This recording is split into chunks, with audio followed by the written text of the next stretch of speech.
Buenos días, hermanos. La primera lectura se encuentra en el libro de Hechos, capítulo 14. En Iconio, Pablo y Bernabé entraron como de costumbre en la sinagoga judía y hablaron de tal manera que creyó una multitud de judíos y de griegos. Pero los judíos incrédulos incitaron a los gentiles y les amargaron el ánimo contra los hermanos. En todo caso, Pablo y Bernabé pasaron allí bastante tiempo, hablando valientemente en el nombre del Señor, quien confirmaba el mensaje de su gracia, haciendo señales y prodigios por medio de ellos. La gente de la ciudad estaba dividida. Unos estaban de parte de los judíos y otros de parte de los apóstoles. Hubo un complot tanto de gentiles como de judíos, apoyados por sus dirigentes, para maltratarlos y apedrearlos. Al darse cuenta de esto, los apóstoles huyeron a Listra y a Derbe, ciudades de Liconia, y a sus alrededores, donde siguieron anunciando las buenas nuevas. En Listra vivía un hombre lisiado de nacimiento, que no podía mover las piernas y nunca había caminado. Estaba sentado escuchando a Pablo, quien al reparar en él y ver que tenía fe para ser sanado, le ordenó con voz fuerte: «Ponte en pie y enderézate». El hombre dio un salto y empezó a caminar. Al ver lo que Pablo había hecho, la gente comenzó a gritar en el idioma de Licaonia: «Los dioses han tomado forma humana y han venido a visitarnos». A Bernabé lo llamaban Zeus y a Pablo Hermes, porque era el que dirigía la palabra. El sacerdote de Zeus, el dios cuyo templo estaba a las afueras de la ciudad, llevó toros y guirnaldas a las puertas y con toda la multitud quería ofrecerles sacrificios. Al enterarse de esto los apóstoles, Bernabé y Pablo, se rasgaron las vestiduras y se lanzaron por entre la multitud gritando: «Señores, ¿por qué hacen esto? Nosotros también somos hombres mortales como ustedes. Las buenas nuevas que les anunciamos es que dejen estas cosas sin valor y se vuelvan al Dios viviente, que hizo el cielo, la tierra, el mar y todo lo que hay en ellos. En épocas pasadas, Él permitió que todas las naciones siguieran su propio camino. Sin embargo, no ha dejado de dar testimonio de sí mismo, haciendo el bien, dándoles la lluvia del cielo y estaciones fructíferas, proporcionándoles comida y alegría de corazón. A pesar de todo lo que dijeron, a duras penas evitaron que la multitud les ofreciera sacrificios». En eso llegaron de Antioquía y de Iconio unos judíos que hicieron cambiar de parecer a la multitud. Apedrearon a Pablo y lo arrastraron afuera de la ciudad creyendo que estaba muerto. Pero cuando lo rodearon los discípulos, él se levantó y volvió a entrar en la ciudad. Al día siguiente partió para Derbe en compañía de Bernabé. Después de anunciar las buenas nuevas en aquella ciudad y de hacer muchos discípulos, Pablo y Bernabé regresaron a Listra, a Iconio y a Antioquía, fortaleciendo a los discípulos y animándolos a perseverar en la fe. Es necesario pasar por muchas dificultades para entrar en el reino de Dios, les decían. En cada iglesia nombraron ancianos y con oración y ayuno les encomendaron al Señor en quien habían creído. Atravesando Pisidia llegaron a Panfilia y cuando terminaron de predicar la palabra en Perge, bajaron a Atalía. De Atalía navegaron a Antioquía, donde se los había encomendado a la gracia de Dios para la obra que ya habían realizado. Cuando llegaron, reunieron a la iglesia e informaron de todo lo que Dios había hecho por medio de ellos y de cómo había abierto la puerta de la fe a los gentiles. Y se quedaron allí mucho tiempo con los discípulos. Hermanos, esto es palabra de Dios. La segunda lectura se encuentra en el Evangelio de Lucas, capítulo 24, versos 36 al 39. Todavía estaban ellos hablando acerca de esto cuando Jesús mismo se puso en medio de ellos y les dijo: «Paz a ustedes». Aterrorizados creyeron que veían a un espíritu. «¿Por qué se asustan tanto?», les preguntó. «¿Por qué les vienen dudas? Miren mis manos y mis pies. soy yo mismo. Tóquenme y vean. Un espíritu no tiene carne ni huesos, como ven que yo los tengo. Dicho esto, le mostró las manos y los pies. Como ellos no acababan de creerlo a causa de la alegría y del asombro, les preguntó: ¿tienen aquí algo de comer? Les dieron un pedazo de pescado asado, así que lo tomó y se lo comió delante de ellos. Y luego les dijo: cuando todavía estaba yo con ustedes, les decía que tenía que cumplirse todo lo que está escrito acerca de mí en la ley de Moisés, en los profetas y en los salmos. Entonces les abrió el entendimiento para que comprendieran las Escrituras. Esto es lo que está escrito, les explicó, que el Cristo padecerá y resucitará al tercer día, y en su nombre se predicarán el arrepentimiento y el perdón de pecados a todas las naciones, comenzando por Jerusalén. Ustedes son testigos de estas cosas. Ahora voy a enviarles lo que ha prometido mi Padre, pero ustedes quédense en la ciudad hasta que sean revestidos del poder de lo alto. Hermanos, esto es palabra de Dios. Buenos días nuevamente, queridos hermanos y hermanas. Es un gozo. Para quienes no me conocen, mi nombre es Juan Esteban Saravia, obispo de la Iglesia Anglicana en Santiago. Maravilloso estar en la confirmación. Para quienes están visitándonos y para quienes tienen mala memoria, la confirmación es la promesa, ¿cierto? Es declarar las promesas que uno le ha hecho al Señor desde que fue uno bautizado y confirmar eso. Y la oración del obispo es para que Dios los guíe en la obra de Dios en sus vidas. ¿Alguien lo llamó alguna vez que la confirmación es como la ordenación de los laicos? En la Iglesia Anglicana hay dos órdenes, los diáconos y los presbíteros, los pastores, ¿cierto? Pero acá estamos imponiendo las manos sobre nuestros hermanos y hermanas y encomendándolos a que ocupen sus dones, a que vayan de la mano del Señor el resto de sus vidas. Porque los laicos, es decir, quienes no están ordenados en esta iglesia, somos todos pastores y laicos llamados al ministerio a tiempo completo. Si alguien acá pensaba, no, es que nosotros es el pastor solamente el que tiene que trabajar a tiempo completo, no es así.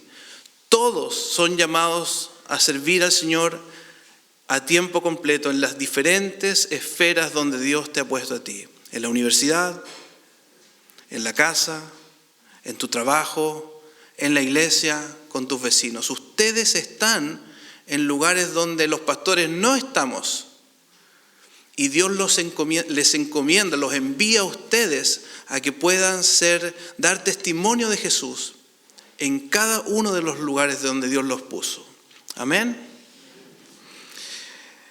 Así que, ya que estamos todos en misión, deberíamos poner mucha atención en algunos aspectos muy importantes de la misión, aspectos claves que vamos a revisar hoy día. ¿Les parece que oremos de nuevo?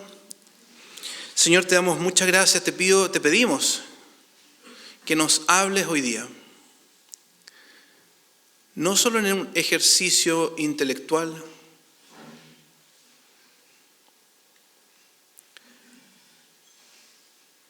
sino que nos ayudes a abrir nuestro corazón a tu palabra y que tu palabra llegue en el poder del Espíritu Santo a cada uno de nosotros. Señor, muévete con poder, te suplicamos esta mañana entre nosotros. En el nombre de Jesús. Amén.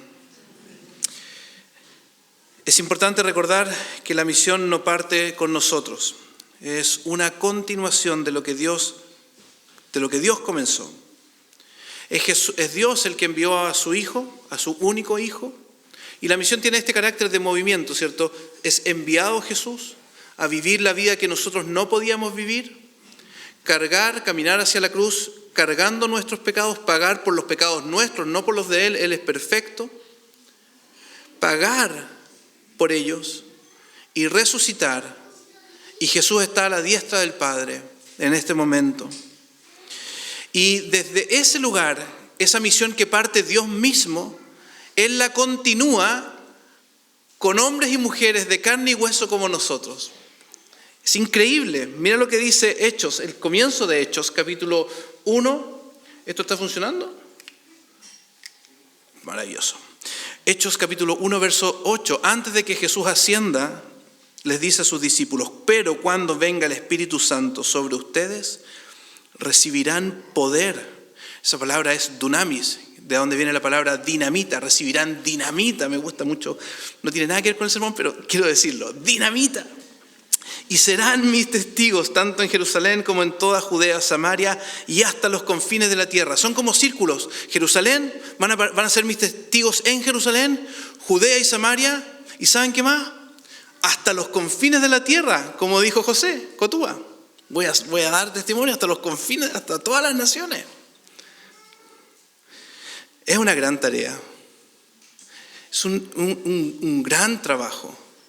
Y la buena noticia es que Jesús dice: yo les voy a dar poder. No van a estar solos. El Espíritu Santo estará con ustedes en esta labor.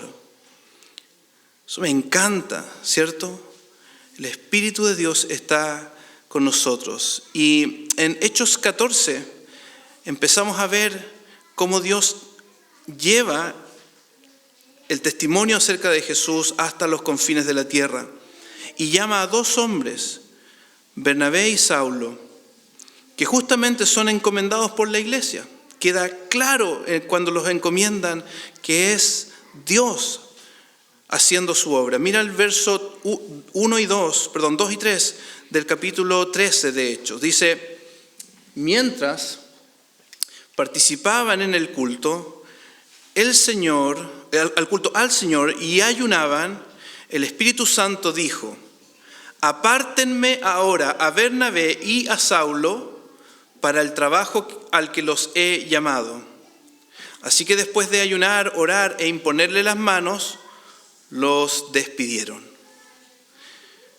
Yo le pido a Dios que la obra misionera en esta iglesia, Cristo Redentor, sea guiada por el Señor. No por las capacidades nuestras, no por nuestra inteligencia, no por las fuerzas, no por los ímpetus humanos, sino que en oración, en ayuno, buscando al Señor, el Señor diga: apártenme a esto, ustedes van a hacer esto, esta semana. Le pido al Señor que esta semana el Señor te ocupe a ti, como Él quiera. Diga: quiero que hagas esto. María Paz, Dani, hagan esto, bam, guiados por el Espíritu del Señor.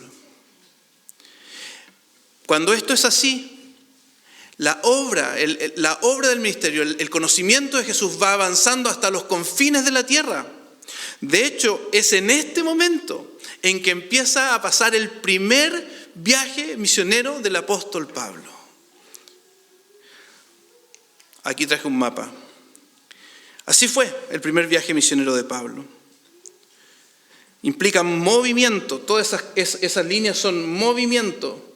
¿Cierto? Parte aquí en Antioquía y se va moviendo para lo que hoy día es Turquía. Así fue. Y el capítulo 14 que se leyó acá nos muestra casi más de la mitad de este viaje. Que parte en Iconio, que es por acá, y se va moviendo hacia Listra, Licaonia, e interesantemente, después vamos a hablar un poquito de eso, es cómo se devuelve por Pisidia, Panfilia y vuelven a Antioquía. Este viaje misionero requirió de algunas características que me gustaría que compartiéramos hoy. Primero, perseverancia, porque no fue un viaje fácil, fue un viaje con muchas dificultades. Parte el capítulo 14 en Iconio, que actualmente es la cuarta ciudad más grande en Turquía, una ciudad que en ese tiempo se dedicaba a la agricultura y al comercio. Pablo y Bernabé hicieron lo que comúnmente hacían, se dirigieron a la sinagoga donde se reunían los judíos, esos judíos que estaban en la diáspora, en los confines de la tierra, y que fueron a dar testimonio del Mesías, de quién era Jesús. Y es maravilloso ver que Dios los bendice. Bendice lo que ellos hacen. Mira el verso 1 y 2. Mira el verso 1 y 2. Y hablaron de tal manera, Pablo y Bernabé, que creyó una multitud de judíos y de los que no son judíos. Pero los judíos incrédulos incitaron a los no judíos y les amargaron el ánimo contra los hermanos. No sabemos bien cuál fue esa oposición, pero es muy probable que los difamaron, los trataron de herejes, los acusaron, quizás cosas personales, no sabemos, cosas que quizás a nosotros hoy día nos desanimarían si alguien publicara en Facebook acerca de nosotros. No, mire, Juan Esteban es un hereje. Ay, me sentiría tan mal. Cierro Facebook, ¿cierto? Algo así, no sé. Pero el Espíritu Santo les da perseverancia. Mira lo que dice el verso 3. En todo caso, Pablo y Bernabé pasaron allí bastante tiempo hablando valientemente en el nombre del Señor, quien confirmaba el mensaje de su gracia, haciendo señales y prodigios por medio de ellos. Mira, Pablo y Bernabé ya no solamente van a escuchar y gente va a creer, sino que también voy a confirmar el mensaje de su boca con señales y milagros. La presencia de Dios estaba con ellos. Hay un autor que se llama Calvino, que en su comentario del libro de Hechos dice: Dios prácticamente nunca permite que los milagros estén desvinculados de su palabra. Su verdadera utilidad, la de los milagros, consiste en la instauración del Evangelio en su plena y genuina autoridad. A veces nosotros pedimos milagros solamente. Señor, queremos milagros. Pero es importante que la iglesia hoy día reconozca que el Señor quiere hacer milagros no solamente para sanarnos o solucionarnos ciertas cosas, sino para que tú creas en el Señor, para que pongas tu confianza en Jesús, para que reconozcas que Él es el Hijo de Dios. Esta situación, los milagros, la potencia de la enseñanza, trajo más molestia y divisiones, al punto que querían apedrearlos, y por eso se vuelven a mover a ciudades vecinas, Listra y Derbe, para seguir predicando. Pablo y Bernabé no se dieron por vencidos, perseveraron. Alguien podría pensar: mira, esto es tan terrible, dejen de hablar, paren de hablar. Pero el verso 19 dice que personas siguieron creyendo en el Señor y hubo más oposición. Fue tanta la molestia que apedrearon a Pablo al punto que pensaron que se había muerto. Imagínate los golpes en su cabeza, la sangre, tirado en el suelo. Para de hablar. A veces pensamos que testificar de Jesús podría ser algo súper lindo y romántico y bello, pero no es así. Produce oposición y a veces rabia. Se expresa con burlas. Yo creo que lo he contado acá, pero a mí en la universidad me decían el Luz Divina. Ahí viene el Luz Divina, por una teleserie que había en ese tiempo. Ahí viene el Luz Divina y yo... no voy a hablar más de eso. Se expresa con ironías, con mentiras, con exacerbaciones. Ahí están los canutos, los evangélicos, con una burla. ¿De dónde crees que viene esa rabia cuando alguien predica el evangelio? Quizás nos cuesta reconocer que necesitamos que Dios nos perdone. Nos molesta que alguien nos diga: tú necesitas que Dios te perdone. O quizás te molesta o nos molesta cuando alguien dice: mira, tú tienes que someterte al Señor. No, yo hago lo que quiero.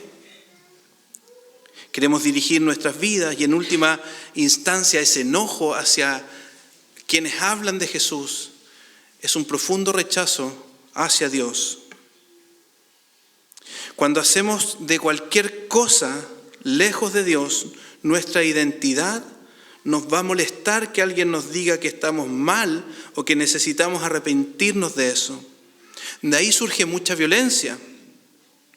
Por ejemplo, si has hecho de un equipo de fútbol tu identidad y alguien ataca a tu equipo de fútbol, puede surgir mucha violencia. Podemos deshumanizarnos, ¿sí o no? Es cosa de ver las imágenes esta semana. Deshumanizarnos.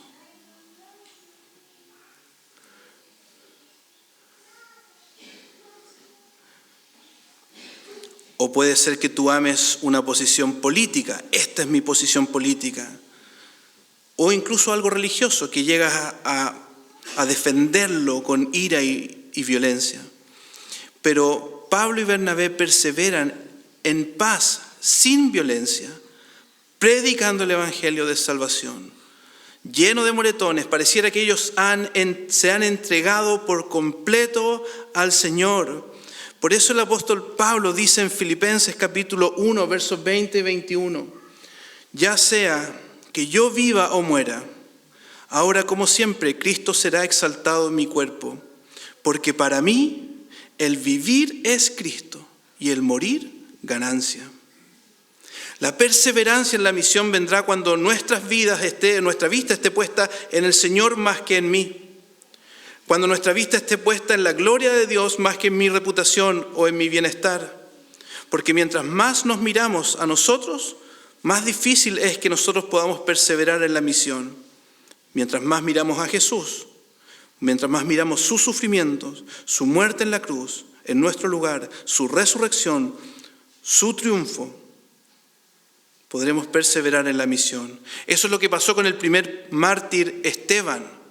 Yo me acuerdo como a los 14, 15 años leí Hechos cuando dije, Esteban es el primer mártir. Y me sentí tan orgulloso de llamarme Juan Esteban.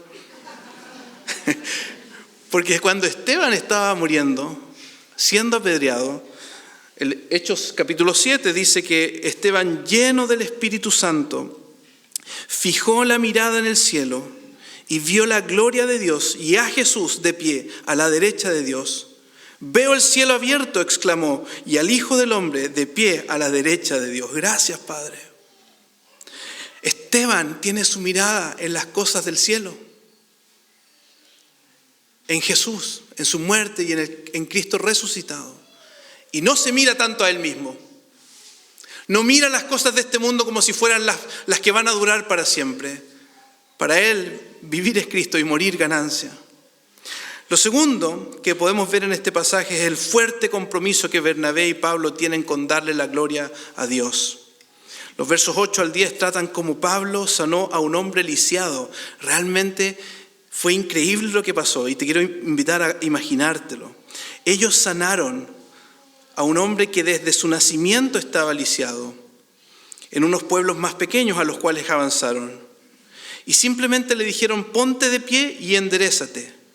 Y ese hombre dio un salto y empezó a caminar. Imagínate lo que pasó con este pueblo al ver esa situación.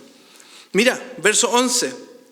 Al ver lo que Pablo había hecho, la gente comenzó a gritar en el idioma licaonía: los dioses han tomado forma humana y han venido a visitarnos. Es una reacción que viene de las creencias griegas, que eran politeístas, creían en muchos dioses representados en el panteón griego. Entonces ellos pensaron que Pablo y Bernabé eran dioses, y no cualquier dioses. Mira los dioses que pensaron.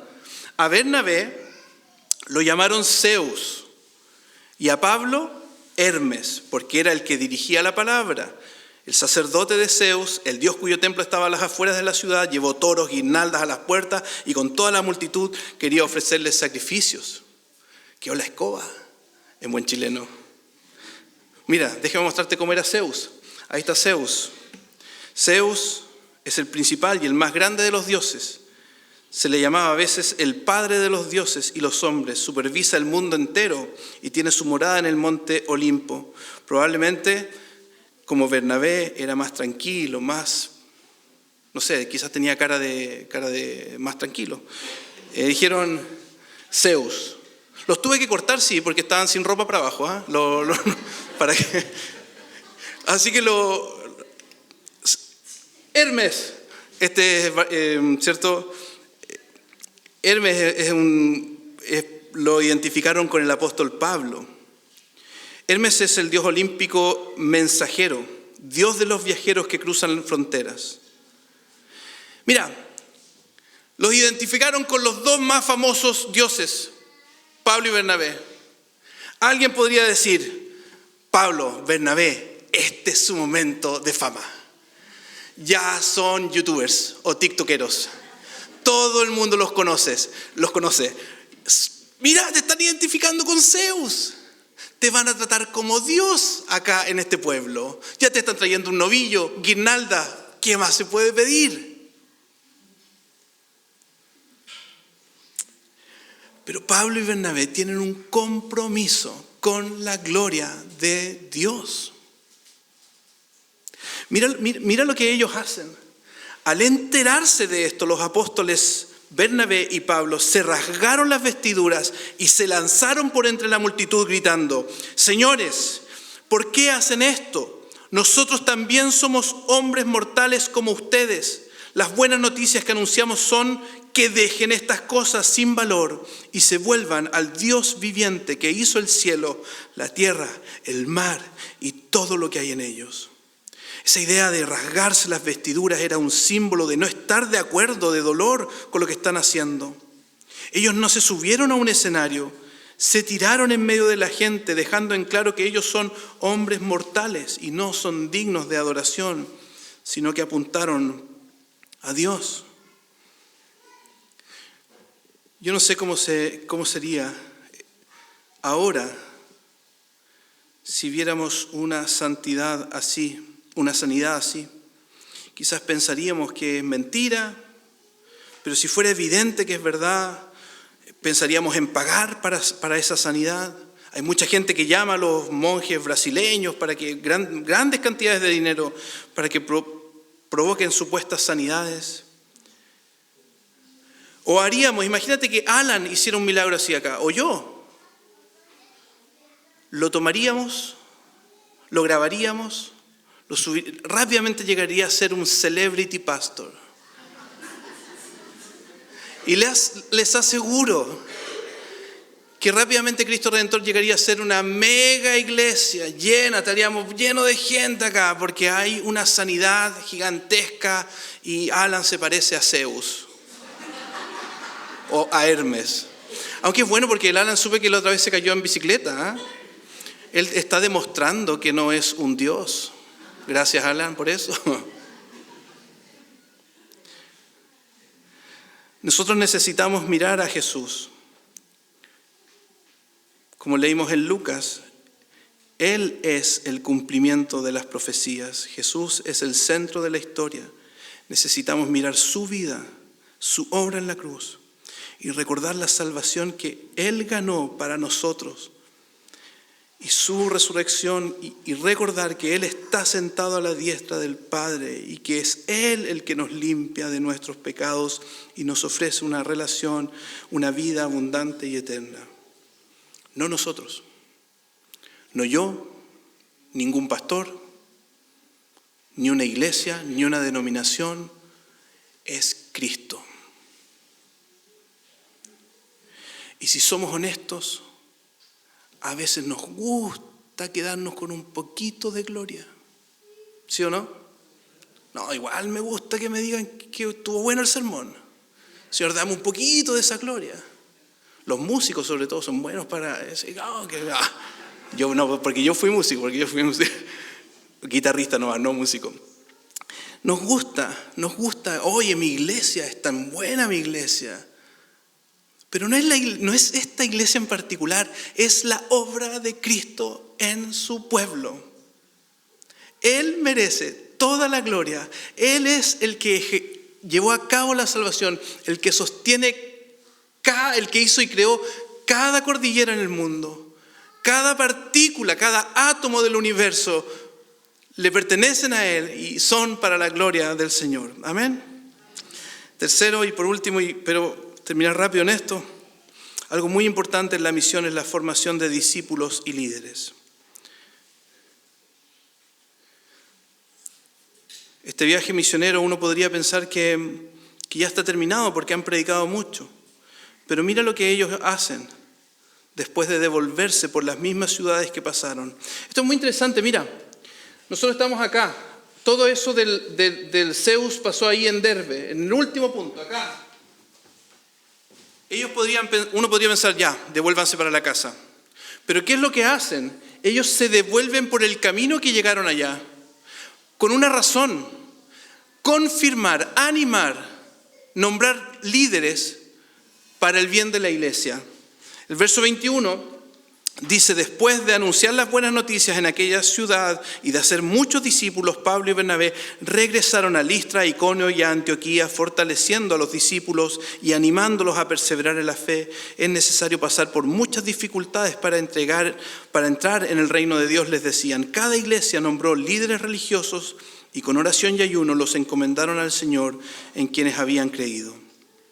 Los misioneros tenían en mente no solo plantar la semilla del Evangelio, sino cuidar cómo esa semilla va creciendo, cultivar el fruto del Evangelio. Por eso vuelven a enfrentar sin temor las mismas ciudades, las mismas personas. Perseveran, animan, fortalecen, aún en medio del sufrimiento. Ustedes saben, algunos de ustedes saben que hace 2 años y medio nosotros como familia tuvimos que vivir fuera de Chile. Y mi esposa había dejado una planta pequeñita que unos amigos muy cariñosos cuidaron. O sea, más bien la esposa la cuidó, uno no tanto. Cuando llegamos acá, la planta está de este porte. Y la llevamos acá porque aquí en Ñuñoa hay unos lugares donde uno lleva la planta así como el médico. Y la arreglaron, le pusieron un tutor. La dejaron muy linda. Se veía preciosa. Y es emocionante ver el crecimiento de una planta. Pero más lindo aún. Mucho más lindo aún. Ver lo que Dios ha hecho en la Iglesia Cristo Redentor estos 2 años y medio.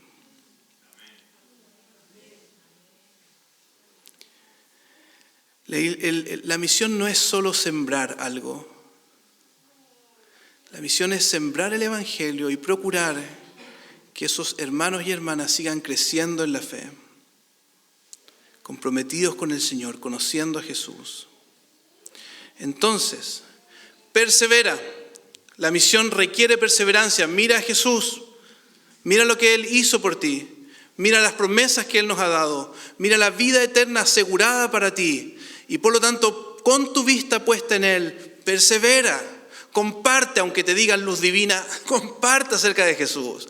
Aunque se burlen, aunque haya momentos difíciles, persevera. Persevera en tu hogar. A lo mejor estás pasando un momento donde tus propios hijos te dicen, papá, cállate, mamá, por favor, deja de hablar eso. Persevera. Persevera en oración. Persevera con tus vecinos. Persevera en tu propia vida. Segundo, da la gloria al Señor.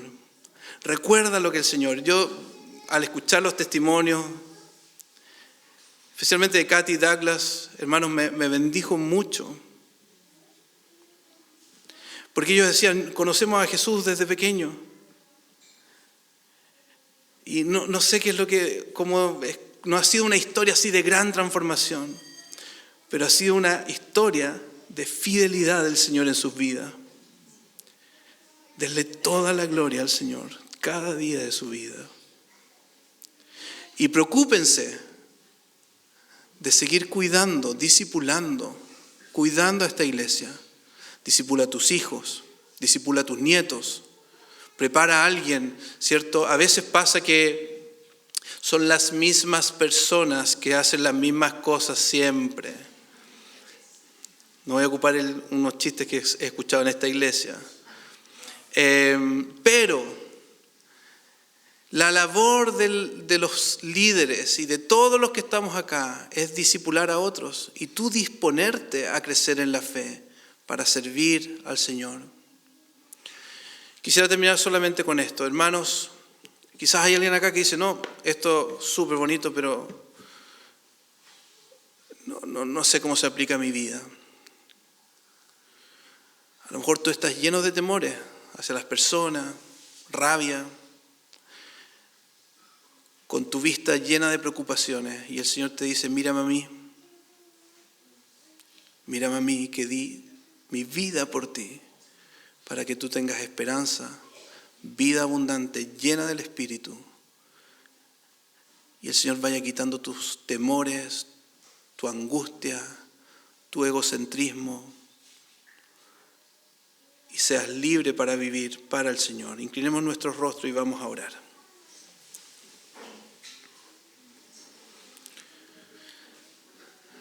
Quiero que tengamos un tiempo de silencio, que el Espíritu Santo subraye algo de lo que has escuchado hoy día.